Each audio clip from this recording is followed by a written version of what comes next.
This is not going to be a fun offseason.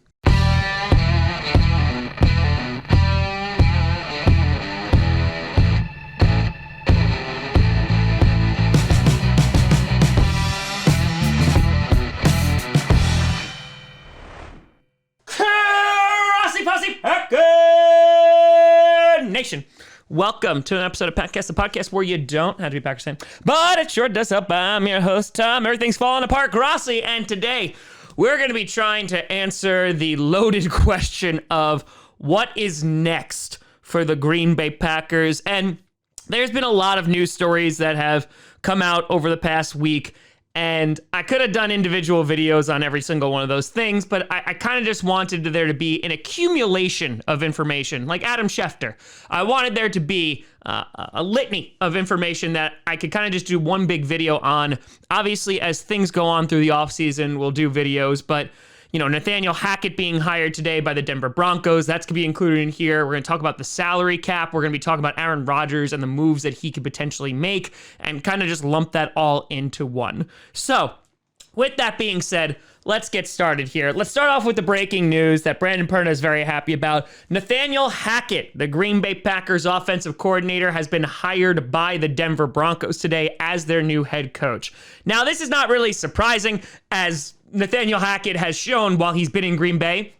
He's a phenomenal coach. And obviously, he had his time in Jacksonville in which he nearly brought the Jaguars to a Super Bowl, then fell short. And then since then, Jacksonville is like, okay, deuces. He comes to Green Bay, does great. The players absolutely adore him. So much so that Aaron Rodgers actually said last year that he wouldn't want Hackett anywhere else unless he was going with him.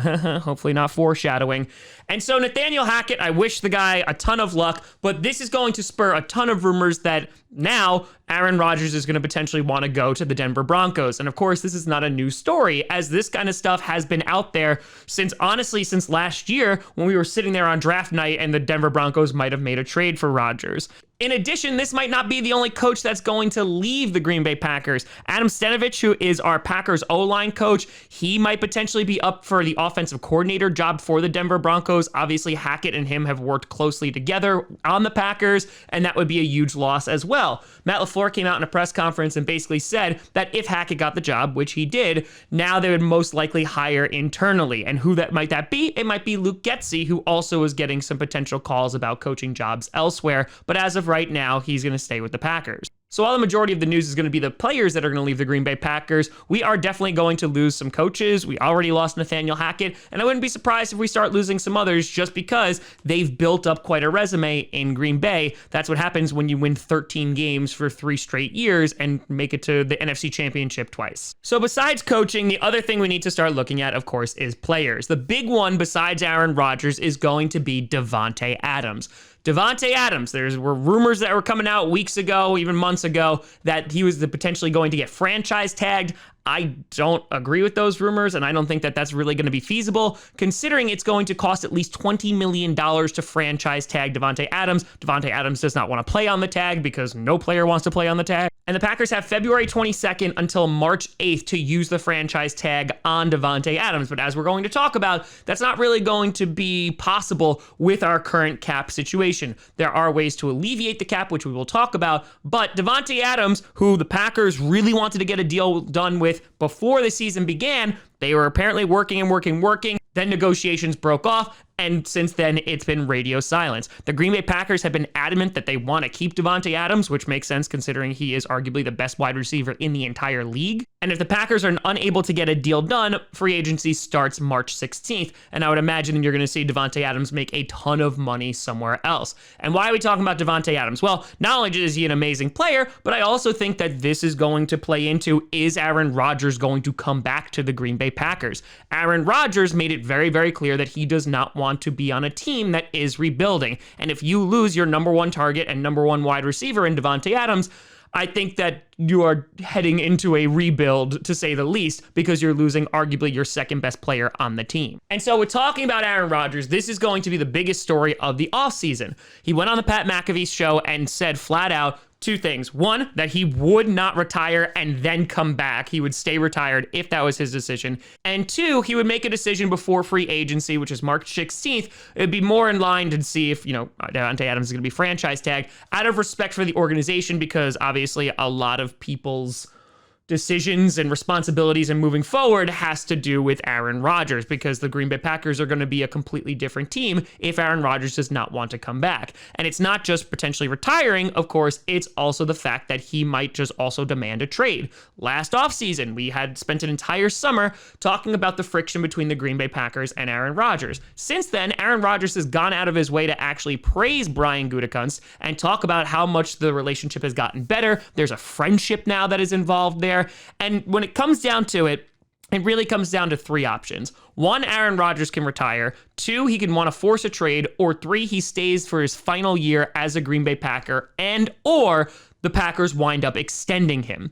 Now, unfortunately, this is where things get very, very complicated, because Aaron Rodgers has an incredibly hefty contract. And we'll talk about the cap in a second, but as we talked about when the Packers drafted Jordan Love, his future is also up in the air, because Jordan Love, as of right this second, is going into his third year when we start next season, and the Green Bay Packers have seen him in 1.5 regular season games. We have no idea what Jordan Love can actually do, because there's zero experience there. Matt LaFleur even alluded to that in his press conference, saying that there's just a lack of experience. When he comes back, hopefully, he's worked on his footwork and all that great stuff, but the kid has basically had zero time to actually develop and get game time experience. Hell, even his preseason was cut short last season. And why it's important that Jordan Love is going into his third year is because at the end of his third year, the Green Bay Packers need to make a decision on Jordan Love. Are they going to move forward with his 5th year extension? Because he's a first-round pick, the Green Bay Packers can say, yep, we're going to claim his 5th year extension, meaning that he is going to get 5 years instead of the 4 years that most rookies get, because he was picked in the first round. The issue is that 5th year is fully guaranteed. So if Aaron Rodgers does come back for this year, we will still have only seen Jordan Love for 1.5 games, unless Aaron Rodgers gets hurt or something like that. And then we're going to need to make a very big financial decision. So this basically seems like, considering his contract, and again, we'll talk about the cap space in a second, if the Green Bay Packers bring back Aaron Rodgers, they're going to have to finagle with his contract. They are going to have some extension there. That might be the end of Jordan Love, because they might just wind up trading him somewhere for draft capital. So we'll kind of see how things play out there. But Aaron Rodgers, Davante Adams, Jordan Love, and so many others on this team are linked to Aaron Rodgers and his contract, which then leads to talking about cap space. So Ken Ingalls, who has been on this show many, many times, he's the cap space guru over there on Twitter. He put out this phenomenal tweet. It kind of helps break it down a little bit.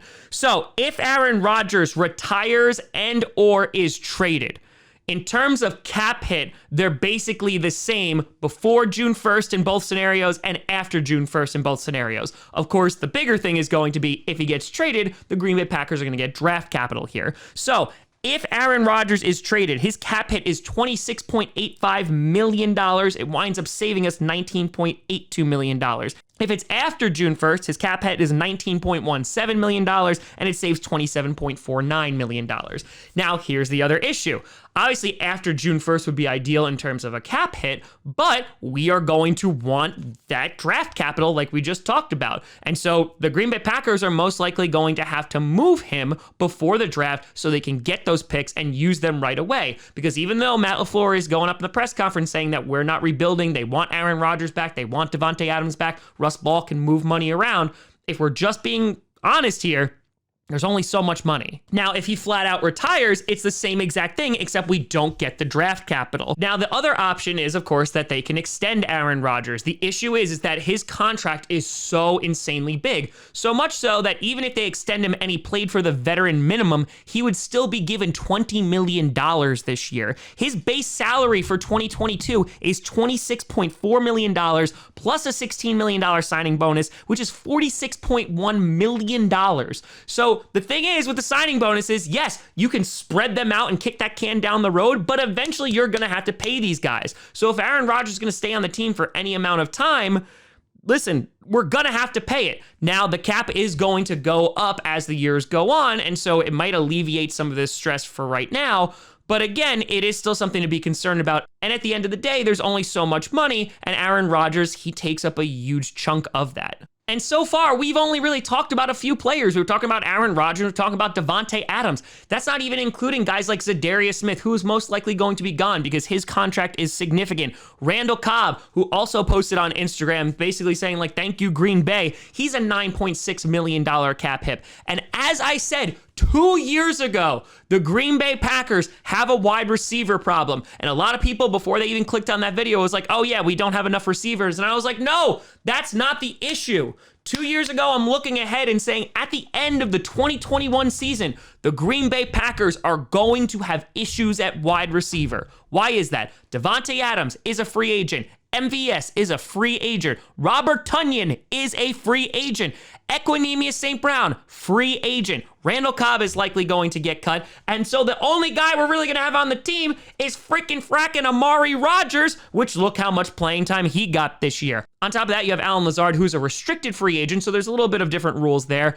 But the thing is, the Green Bay Packers are gonna need to address wide receiver, because unless they re-sign some of these guys with I don't know what money, they're going to have a huge problem here. On top of that, you have to extend Jair Alexander, who's going into his 5th year. On top of that, what do you do about guys like Rasul Douglas? What do you do about guys like Devondre Campbell? These are all huge questions about players who played for pretty cheap contracts because Jair's still on his rookie deal, and Devondre Campbell and Rasul Douglas, they were just picked up for super cheap. And so now that they had good seasons and or Jair Alexander has had a good career so far, they're going to start commanding more money. So there is going to be a drain both on offense and defense. And again, we're not even talking about Aaron Rodgers and Davante Adams right this second. We're just talking about a ton of other guys on both sides of the field. And so Matt LaFleur is coming out saying that we're not looking to rebuild. The issue is that you are not going to be able to keep all of these guys. And I know a lot of people are going to come out and be like, well, just extend and restructure and all that.